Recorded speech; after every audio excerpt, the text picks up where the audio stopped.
Alors je vous ai parlé, j'espère avec enthousiasme, de 6 vins. À m'en croire, ce sont tous chacun, chaque vin, j'en ai parlé comme si c'était le plus grand vin blanc ou rouge du monde. Et je le crois un petit peu, en fait, c'est que, et c'est un peu ça, c'est que ce sont tous, les rouges sont tous faits avec 100% de pinot noir et les blancs avec 100% de chardonnay. C'est comme ça en Bourgogne, avec bon, la particularité que quelques blancs sont faits avec de la ligotée et quelques rouges sur les coteaux bourguignons où le passe-tout-grain peuvent être mélangés un peu avec un autre cépage, avec le gamay. Mais disons que c'est 100% pinot noir, 100% chardonnay. Et alors, et pourtant, ils sont tous très différents.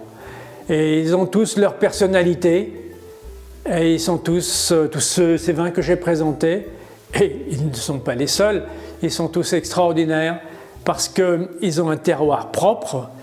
Cette mosaïque, s'ils ont tous un nom différent, si un vin, cette partie de terrain a un nom et juste à côté il a un autre nom, c'est parce qu'il est différent, il donne des vins différents.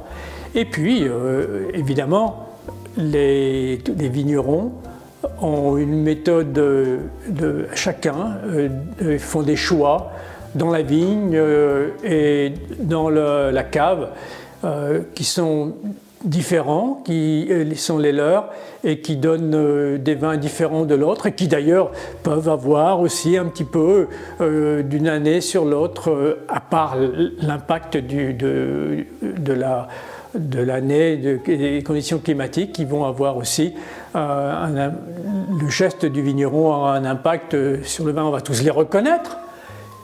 On saura que c'est un Bourgogne Pinot Noir, un Bourgogne Chardonnay, mais il aura une petite particularité, ce qui fait que c'est un domaine de découverte incessant et voilà, qui peut vous prendre toute une vie et puis après la vie des générations suivantes.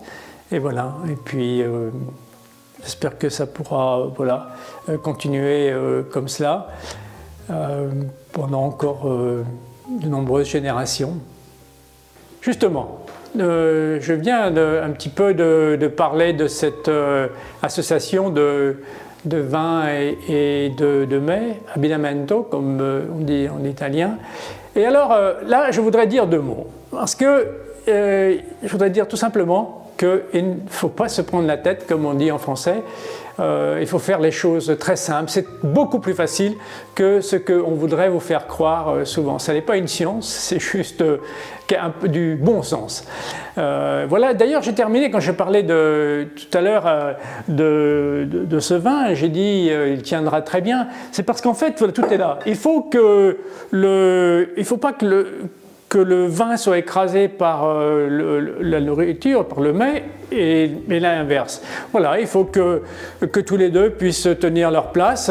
Et puis, oui, bien sûr, il faut essayer de trouver ce mariage parce que quand on le trouve, le goût de l'un et de l'autre se font et donnent quelque chose de fantastique. Mais c'est très simple quand même. Bon, on ne va pas boire du vin blanc avec une viande rouge un peu forte et on ne va pas boire un vin rouge très structuré avec un poisson ou une viande ou une entrée légère.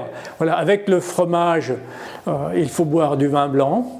Avec de la sauce vinaigrette, il ne faut pas boire de vin.